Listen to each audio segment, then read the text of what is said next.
Joe Rogan is once again criticizing the Trump administration for its approach to immigration enforcement.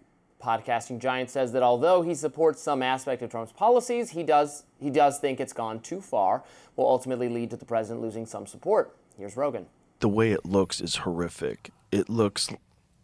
When you're just arresting people in front of their kids and just normal, regular people that have been here for 20 years, that everybody who has a heart can't get along with that. No. Everybody who has a heart sees that and goes, that can't be right. That can't be right. That can't be the only way to do this. Right. Because you have to think, look, yeah, we have to have a border. Yes, it should have been secure. Yes, they should make sure you know who everybody is before they get in. Yeah.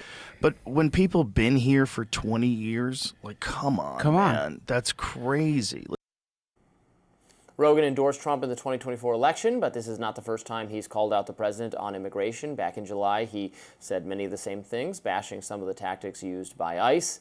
They're kicking students out that are writing articles they don't like. Isn't a university supposed to be a place where someone's allowed to express themselves and have opinions? And in April, he said, we got to be careful we don't become monsters while we're fighting monsters. Reactions from the left have been varied, with some condemning Rogan for being vocal about his disagreements with Trump.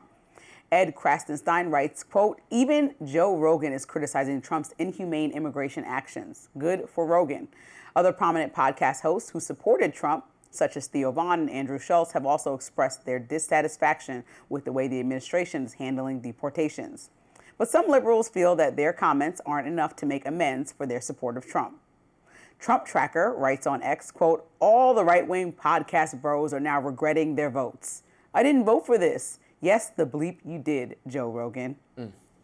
I mean, Trump was pretty adamant on the campaign trail that he wanted to bring immigration way down, which he has been doing. But I think when you have a thorough idea of what's happening and look at your constituency, which is a lot of business owners, which is people that work on farms that have been affected by some of your policies, then they're like, you're impacting us in a terrible way. He's opening his mind to not just allowing people like Tom Homan and their aggressive strategies to go forward. Like, there are other ways to do this. Also, I think when I watch videos of parents, migrant parents dropping their kids off at school and being thrown on the ground, that's not what we like to see. And I've interviewed and been on News Nation talking to other officials that work in immigration, like, for example, because I live in Colorado, and we had a big issue there with overpopulation of migrants coming in because we were considered a quote-unquote sanctuary city. And they're like, we're not going to schools, we're not going to churches. Well, we've seen video in Chicago recently of ICE at a school, arresting a mother. And so that's not the type of thing this is not the violent criminal that we're looking for. And when you look at the numbers, it just doesn't match up. So when you look at criminals that are actually in jail per $100,000, I believe, according to the Cato Institute, per 100,000 people, 424 migrants have actually committed a crime, which is high, but that number doesn't match the amount of people that we're going after. We first and foremost want to get all violent criminals out of here. That's not all 100,000 people that are actually contributing to our economy, that are helping grow farms all over America, that are helping your children eat. And so I think when you're watching these people get thrown to the ground, like Joe Rogan was saying, that have been in this country for 10, 20 years, contributing to our economy in various ways, that's not the way forward. That's not, and even Marjorie Taylor Greene is on board, which we talked about earlier in the show. So I just think, I talked about it in my radar because I agree with this sentiment. I mean, I don't really thrown to the ground if they're. I mean, there's video. Legitimate. There's video. But if it's a legitimate arrest, I don't really care. If it's of a violent criminal, but I would not, as you're saying, I would not deploy ICE to just get rid of people who've been here for 10 and 20 years, who are working, who are serving our economy, and I don't think Trump supporters or people who endorsed him, like Joe Rogan, are like morally to blame. I love the left, like, you voted for this.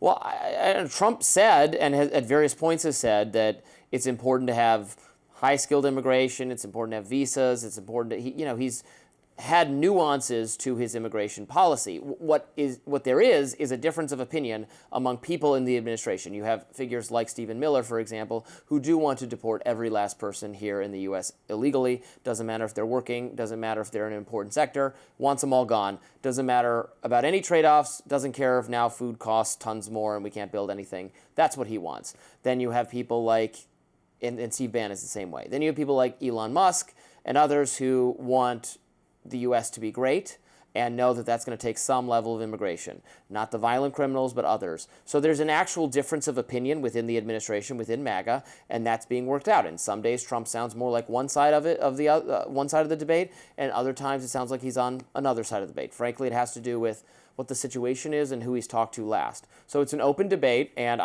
because I'm on the Joe Rogan side of this one, I appreciate people like Joe Rogan and Theo Vaughn and Andrew Schultz should continue to speak about it and interview people who say that, again, we're with Trump, we support the Trump policy, but here's why the immigration policy should be this instead of this. I think that's healthy and something that's good to do in a healthy political tradition, for there to be debate and discussion over what the right amount of immigration enforcement is going to be. It can't be nothing, it can't be zero, but it should be more selective than just let's hang out at Home Depot and see who shows up, who's got a suntan, check their immigration status, and get them out of here. I mean, come on. And podcasters, to me, have the I hate when people are like, oh, you said one thing or you agree with one policy. Like, they're not paid by a political party, hopefully, and that's not the point of people who are in this arena. It's to share ideas, discuss with people. It's not even the point to be a journalist. It's to have conversation and dialogue. So when people throw that on them, I disagree with any liberal person that's like, oh, Joe Rogan needs to stick to one thing. I think he's representative of America, which just should not be going down ballot like this is the 60s, and should really just say, here's who I want to vote for per election, because you're representing my family in these ways. And that's an important thing to do. But the American people, if you look at the polls, the American people want a high degree of deportation. They want a high degree of reduction of illegal immigration, not just crime. They want it. There is tremendous support in the country. I don't agree with it. I'm not in that camp. But we have to be, and I often accuse liberals of not being cognizant of this, have to be aware of where public opinion is. Public opinion is for less immigration, reductions in immigration, and I think Trump basically tried to, the way he handled this was by saying that, well, yeah, because there's all this criminal, illegal immigrant violence. Right. But as you said, the statistics don't, there's some that can be dealt with, but you can't. There's, frankly, plenty of crime being committed by the native-born population of the U.S., too. So you can't fully solve our crime problem by just deporting illegal immigrants, because they're a part of the crime problem, but they're not really a disproportionate part. And You can't, if you promise, well, yeah, we're going to massively reduce illegal immigration, and that's going to fix the crime problem, that actually doesn't track with the statistics. Which is why I think it's getting conflated right now so much with crime in major cities, right? Yeah. It's like all one issue somehow, even though they're totally separate, right? One is local, one's federal. But I think, when you're looking at how it's playing out, yeah, a lot of those polls did say that people want criminal, illegal migrants to get out of the country.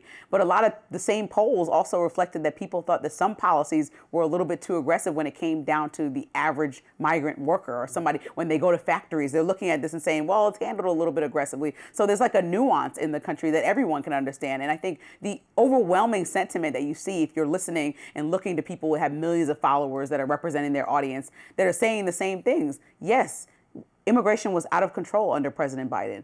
Noted. Everyone was on the same page. Well, the border was a mess. Yes, and so that. The border is now fixed, but that's not the only issue. If we want to handle migration, there's several ways, but going up to schools, throwing people on the ground and arguing with local officials and handling it in the erratic way that it's being handled is not the best way forward. It's a Band-Aid over a massive problem that the country has had for years, and not even a problem because a lot of times migrants come here and enrich our economy. And when you talk about business owners and people that are looking and voted on the election and the economy last year, they're just going to go into the midterms and say, is my wallet changed from the time President Trump took office to these midterms? And if the answer is no, because we got rid of all these migrant workers and so prices are going up and people are trying, then this is not going to be a winning solution. And Marjorie Taylor Greene pointed that out in many of her interviews in the last few days. And so I think people need to be cognizant of that. The same people who said they want all these migrants out better propose a solution if they're going to vote people out for not getting migrants out on how they would like this to be handled. They also want the costs to come down. Those two things don't happen at the same time if we make big businesses have a hard time producing. Yeah, that's what I said on my radar today. Viewers should check that out if they missed it. Available on YouTube. Next up on Rising, is President Trump escalating the war in Ukraine? That's what the Russians are saying. We'll tell you what we think next.